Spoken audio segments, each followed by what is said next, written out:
Okay, we have Senator Wachowski, I'm assuming SB 680.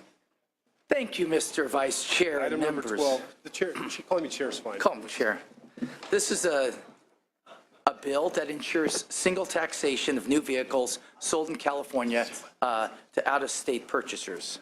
First, I will accept as author's amendments the amendments recommended in the committee analysis dealing with specifying non-eligibility for incentive programs, and we intend to apply only to in-state purchasers. And I'm happy to work with the Department of Motor Vehicles, as all senators are happy to work with the DMV, in clarifying language to ensure that in-state purchasers do not cheat the system by transferring the vehicle out of state for a month and then bringing it back in to escape paying a sales tax. So that was outlined in the committee report. SB 680 may contribute positively to tourism in my district of Fremont, which is the out-of-state travelers coming in from Texas where you can't buy a Tesla will come into Fremont, maybe stay at our hotels, see Mission San Jose, and visit the Tesla motor facility and purchase their vehicle there. Then they may go to any one of your district, down to Ceres for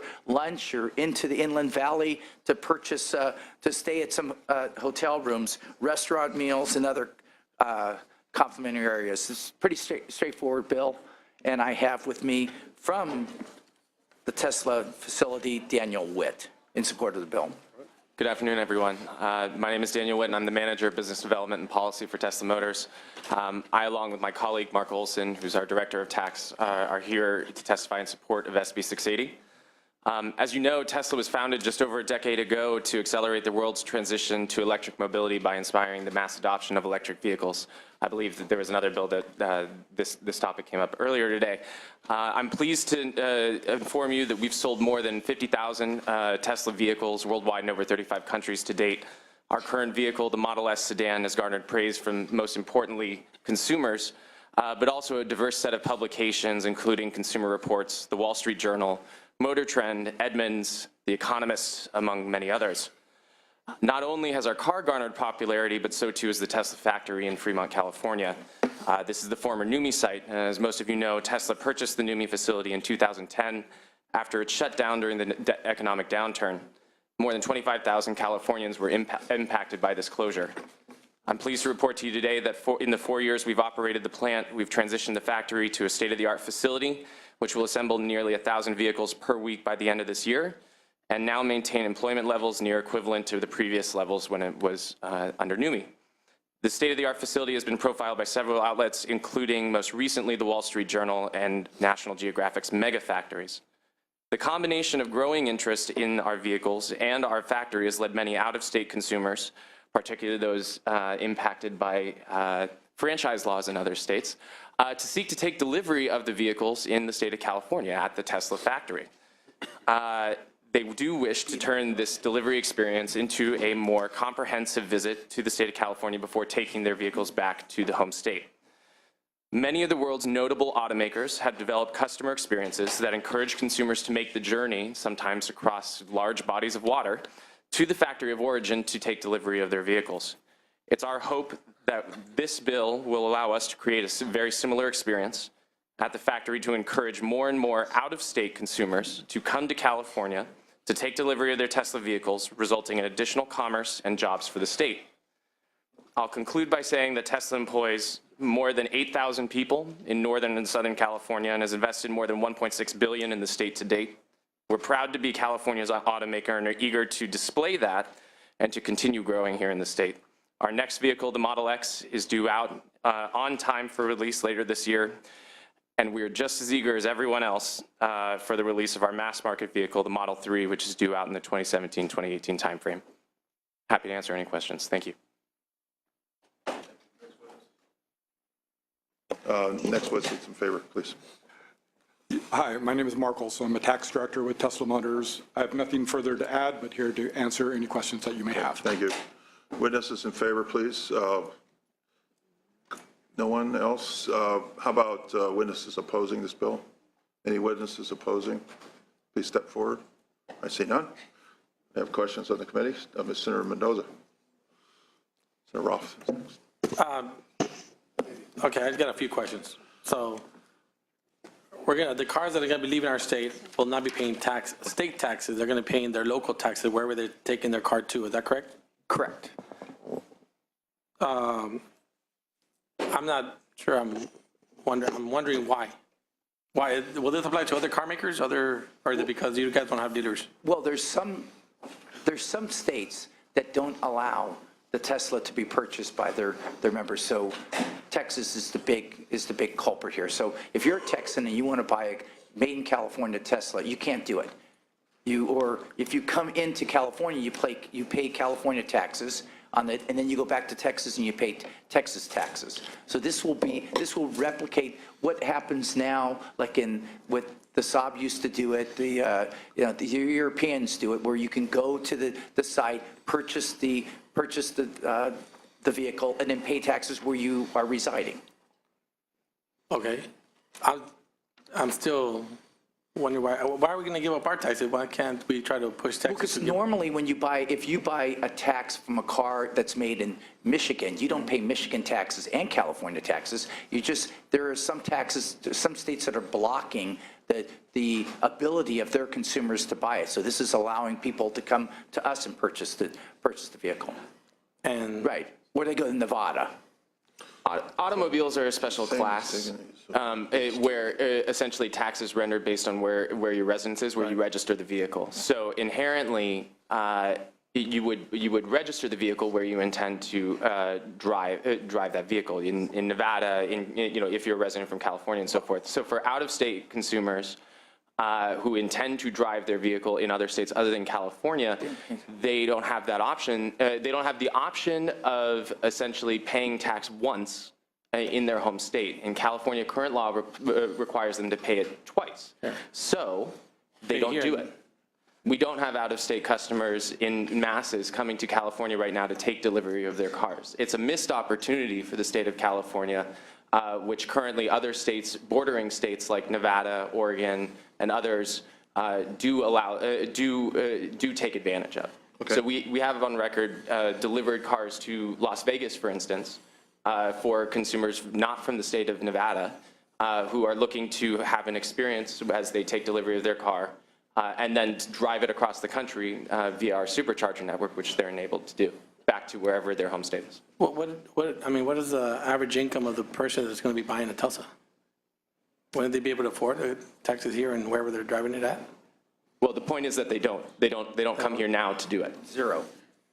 But if they come buy it here and then they don't pay taxes here, then they're going to pay the taxes for the car or the fees in their own home state? Right, well, and that's how the law is designed. All this does is opens up an opportunity for people that live in Massachusetts or live in Texas or live in whatever. They're going to pay their taxes, but they're going to come here and actually take delivery of the car, which is not, and it'll be secondary expenditures. They'll stay in a hotel, they'll stay in a restaurant, they'll do other things, but they won't pay the tax on the actual vehicle. They'll pay the tax where it was always intended. There's some retributions of some of these states not allowing Teslas to be purchased in their state. That's it. Can they at least pay the difference? I mean, they're paying 6% over there, 3%. Can they pay the difference or something before they leave? Say thank you? All right.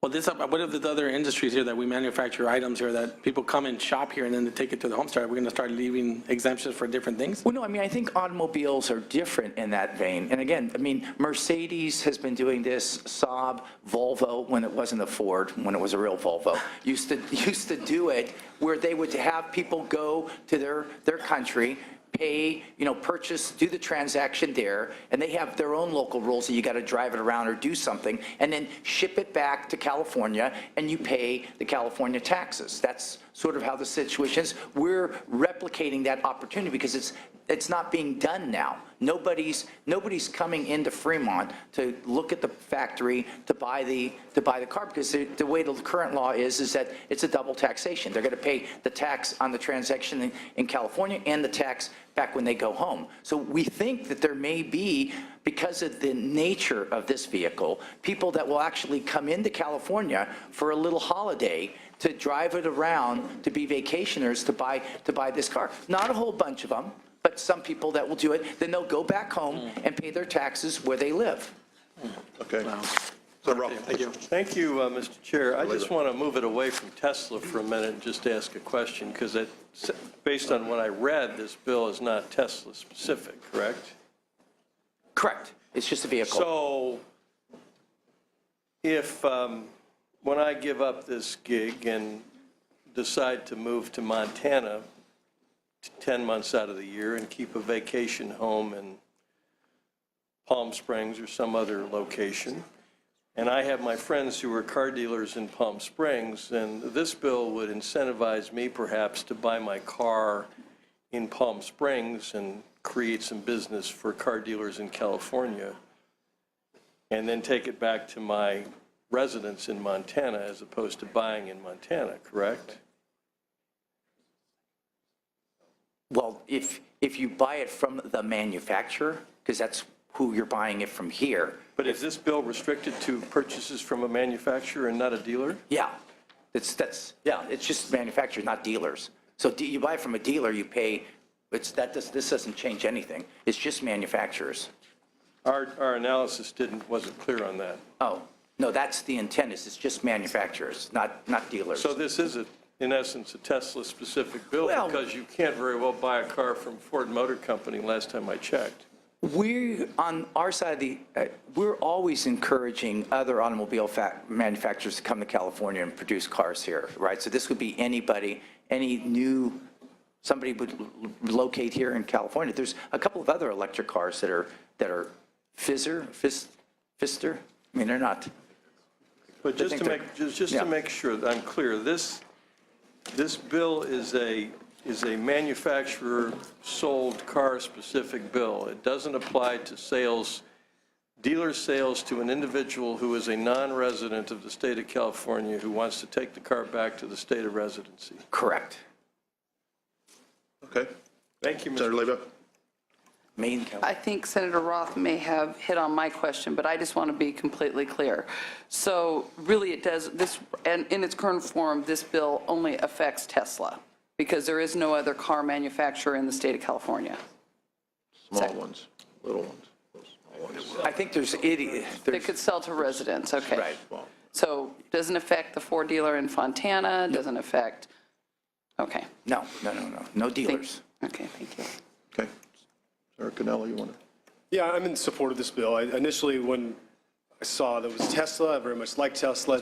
These are very expensive cars, and the people that buy them can certainly afford to pay the taxes in California. The problem is we're capturing zero of them because they won't come here and pay taxes. They'll just have it shipped away.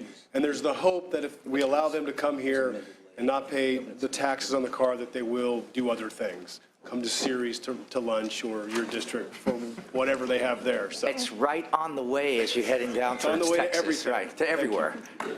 All right. That's the modestness of this Any other bill. questions? Senator, you have a close. I would urge an aye vote on SB 680. Okay.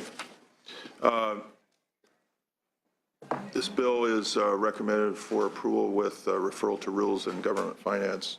And I understand the amendments are going to be taken throughout that process. Is that I correct? took them earlier in my, except, They won't be in this committee. They'll be after the committee on the I will traveling take them. from here to the other committee. So Aye. is there a motion on this bill? There's a motion. Any further discussion? Please call the roll, please. The motion is due pass and refer to the Committee on Governance and Finance. Senators Bell? Aye. Bell, aye. Cannella? Cannella, aye. Allen? Bates? Bates, aye. Gaines? Galgiani?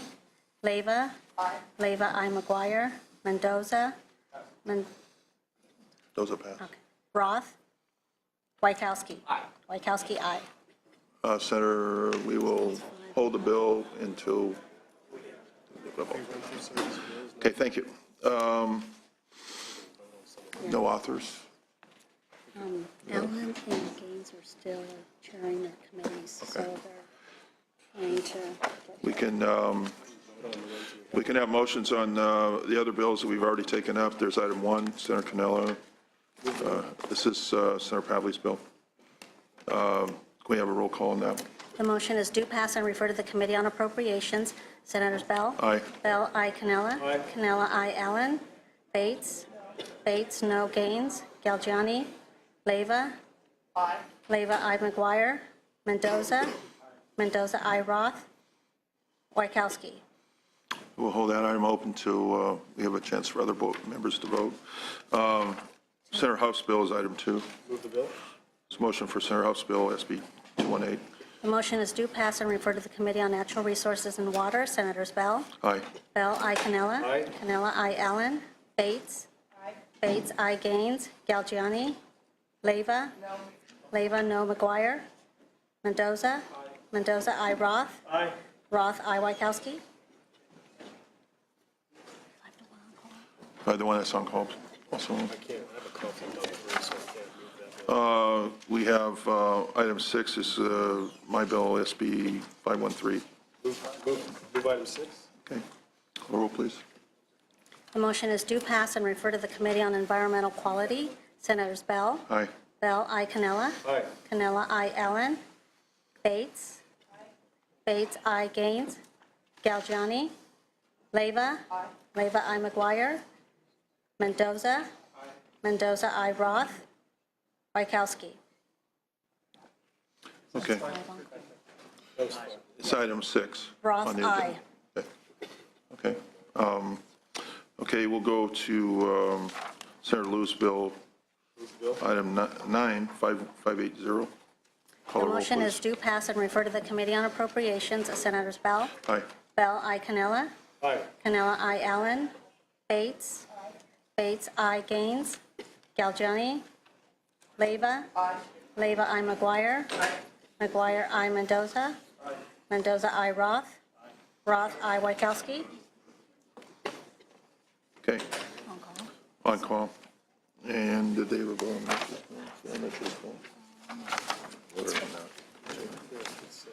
We didn't vote on it. Let's do, Senator Mitchell's bill. Sorry. can we get a motion on 3? Do- On 3, do- we need a motion. On Laura. Yes. Senator Lara's bill, item 3. Can we have a motion on that item, item 3? There's a motion on his bill, item 3. The motion is due pass as amended and we refer to the Committee on Environmental Quality. Senators Bell? Aye. Bell, I. Cannella? Allen? Bates? Gaines? Galgiani? Leyva? Leyva, I. McGuire? McGuire, I. Mendoza? Mendoza, I. Roth? Wykowski? Goes on call. Okay. Consent. We have a motion on a consent calendar, please. It's a motion. Can we call the roll, please? This consent calendar consists of item 5 and item 14. Item Senator- 5 and 14. Senators Bell? Aye. Bell, I. Cannella? Aye. Cannella, I. Allen? Bates? Bates, I. Gaines? Galgiani? Leyva? Leyva, I. McGuire? McGuire, I. Mendoza? Mendoza, I. Roth? Roth, I. Wykowski? On call. Alan, I on consent. Allen, I. On consent. Alan cast aye vote. We can take up bills. Senator Allen, you have the floor. Item 4 is Senator Allen's bill. This is SB 434, Senator. Senator, you have the floor. Thank you so much, Senators, Mr. Chair and members. SB 434 addresses an exploitation of tax law by a small but sophisticated subset of mobile homeowners. And under current statute, owners of mobile homes first purchased prior to 1980 are taxed at a rate of between $16 and $80 annually because the home is considered a vehicle. These homes, typically over 35 years old and constructed of aluminum siding with a flat roof, are often owned by residents of modest means with fixed incomes. Now, an issue of fairness arises when certain owners choose to entirely and sometimes opulently rebuild their homes, retaining only the steel chassis of the original structure and nothing else, surrounded by the new foundation and under the floor of the newly constructed home. The savvy owner does this with the sole and explicit intent of narrowly meeting the letter of the law, so he or she is still permitted to only pay a nominal vehicle license fee in lieu of property tax. Now compare this to the case of an average single-family homeowner who, when rebuilding his or her house to be essentially the same as new, is reassessed under Proposition 13 guidelines, with the property taxes increasing to an amount relative to the increase in the property's overall value. As a simple matter of fairness, if a mobile homeowner completely rebuilds a pre-1980 structure, SB 434 would require them to pay property taxes like other homeowners instead of the much smaller vehicle license fee. The bill is not retroactive. It would only impact construction undertaken beginning in 2016. I repeat, this is not retroactive. So anyone who was thinking about engaging in this kind of activity would be fully aware of the tax implications. Now, my staff and I have spoken with the Western Manufactured Housing Communities Association to discuss their interest that mobile homes not be unduly designated as real property. They're concerned about the designation in law. This certainly is not the intent of my bill, and I'm committed to working with them as the legislation moves forward to address their concerns. They're concerned about the property definitions of manufactured homes. I'm trying to get at the issue of this tax fairness. So I have with me here today my assessor, Jeffrey Prang, the new assessor of Los Angeles County. He's also the sponsor of this bill, and he's here to testify in support. Assessor Prang. Thank you very much. Chairman Bell, Vice Chair Canella, Senators, thank you for the opportunity to speak today on Senate Bill 434. My name is Jeffrey Prang, and I am the Los Angeles County Assessor. My office is responsible for assembling the largest assessment roll in the nation, with more than 2.6 million properties with a value of over $1.3 trillion. I'm here today to speak in support of SB 434, which is a common sense bill about fairness that will close a gaping loophole in property tax law. As a long-standing policy, many older manufactured homes qualify as vehicles under the law. As such, they are subject to the vehicle license fee in lieu of property tax. This is an important benefit to those manufactured homeowners who may be on a fixed income. The vehicle license fee is typically quite low, less than $100 per year. There is a recent trend that unfairly takes advantage of this benefit. Homes subject to the vehicle license fee are bought and demolished down to the underlying chassis in preparation for new construction of a new stick-built home on a permanent foundation. The new foundation is constructed around the remaining chassis. This creates a loophole in the current law which allows these new and, in fact, permanent homes, often with luxury features, to retain a very low vehicle license fee and avoid being assessed as real estate, even though they're being sold for as much as $4 million. This creates an unfair disparity between similar properties located in and out of a manufactured home park and violates the premise that the structure still qualifies as a movable vehicle. SB 434 will close this loophole by requiring that if a manufactured home is subject to the vehicle license fee, is rebuilt from the ground up on a permanent foundation, the owner of the home will be required to apply to transfer the property to the local property assessment roll. SB 434 will ensure that these new luxury homes are properly assessed. I urge support of SB 434, which will restore fairness back into the property tax code, and I'd be happy to answer any questions that you may have. Thank you, Thank you, sir. Next witnesses, please. I'm Brian Donnelly with the Los Angeles County Assessor's Office. I'm here to answer any questions you may have. Thank you. Other witnesses? Other witnesses in favor of the bill? Ed Behrens on behalf of the Los Angeles County Board of Supervisors in support of the bill. Thank you. Any other witnesses in favor? Witnesses not in favor of the bill, please come forward. Welcome. Good afternoon, Catherine Borg with the Western Manufactured Housing Communities. We're an oppose unless amended on this bill for the reasons that the author stated. We're concerned that the language in the legislative digest describes these homes as real property, and that is not, in fact, what they are to us. They are pieces of personal property. We agree that there is an issue out there that needs to be fixed. We believe that HCD is working on the problem, that some of these homes have been inadvertently approved to be rebuilt in manufactured housing communities when indeed they are not actually manufactured homes. Yes, these folks are very savvy. On the same side that they're getting out of paying their property tax, they do buy a $4 million mobile home under rent control, and we only get to charge them the rent-controlled rate. So we, too, are missing out on proper funding for these people who can afford more. Thank you. Okay. I had a question for the assessor. How many of these types of homes have you, in your inspections, discovered? Are there particular types of developers that utilize this, or is that occurring? Candidly, Senator, it's not a huge impact. We estimate, 50 to 100 per Oh, year. that's a lot. And That's a lot. they tend to be on the coast. We have a couple of locations in Malibu that we cite in Really? the evidence presented. So And some of these these are more valuable houses? These, yes, they're very valuable. The views are panoramic, overlooking the Pacific Ocean, are rather quite striking. And so do you have an idea of what the property tax loss to the county would be? Some of the homes sell for as much as $2 to $4 million, but the net impact on property taxes per vehicle, based on the way we assess a mobile home as personal property, is probably about $500,000 per unit. Oh, my goodness. That's quite a spread. Okay. Have you heard of this happening in other counties from your colleagues? Yes, we have. Okay, thank you. Any other questions? Senator Roth and Senator Bates.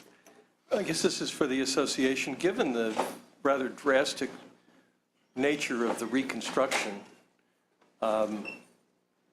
wouldn't it be better to allow the property tax to attach to those homes? Wouldn't that be a disincentive for folks to do this kind of reconstruction? And if we don't allow this, isn't the consequence that they pay a much lower fee? Well, we believe that the consequence would be that they would actually go through the more proper channels and actually purchase a manufactured home through a manufactured dealer who can most likely construct a very similar but yet a properly defined manufactured home that is built in sections, that is transportable on the freeway, much like you might see on I-5 or some major freeway being towed into its next home. These homes that they are describing, and if you look at the pictures that they've probably pointed out to you, they are not transportable. They are not being able to take apart in sections. They were inappropriately approved by the governing authority that governs our people, and they were approved to be built in these manufactured in our communities that have these panoramic $1 million views of the ocean. And these people are getting out from paying their property tax. Yeah, Senator Bates, you had a question. Senator Roth, are you finished? Thank you, Mr. Chair. Okay, Senator Bates. Yeah, I'm a little confused as to who owns the land that they are on, and is that person or owner paying property taxes also? We own the land. Yeah. This is in a situation where, as the property owner, we pay the ad valorem property tax. In this situation, these people own structures which are considered personal property, and they pay personal property tax. Unfortunately, their homes, by law, do decrease in value, so they do pay a depreciating amount of tax on their homes, even though in the situation where the home is purchased for $4 million, it's probably not assessed at $4 million. So, but the property owner who owns the land, he or she or they are going to be paying property tax. They do pay a commercial property tax for their property. And then the house that's sitting on their land is now going to pay property tax. The person who lives in that home and owns it pays their own personal property tax. Any other questions of committee members? Okay, thank you. Senator, do we have any other witnesses? If not, Senator, would you like to offer a closing statement? Yeah, I just respectfully ask for an aye vote. I appreciate the assessor coming in and talking about this issue. It's addressing an unfairness in the current law, and we appreciate your support for this measure. As we discussed, stripping a 35-year-old mobile home down to the chassis and building a multi-million-dollar home structure around it, just so the home can be taxed like a vehicle and have to pay $50. It's just dishonest. These homes are not mobile. They're not vehicles. Their owners should pay their fair share, just like any other California homeowner. And I respectfully ask for your aye vote on this measure. Thank you, Senator. Thank you for your service, Mr. Assessor. Thank you. Committee, there's a motion on this bill. Call the roll, please. The motion is to pass and refer to the Committee on Governance and Finance. Senators Bell? Aye. Bell, I. Cannella? Aye. Cannella, I. Allen? Allen, I. Bates? Gaines? Galgiani? Leyva? Leyva, I. McGuire? McGuire, I. Mendoza? Roth? Roth, I. Wachowski? 6 votes on call. Senator McGuire, I think it's time for your 3 bills. Senator McGuire has item 7, SB 523, and then item 10, SB 593, and then item 13, SB 747. Okay, Senator, you have the floor. Would you like to start with those in order, if you could?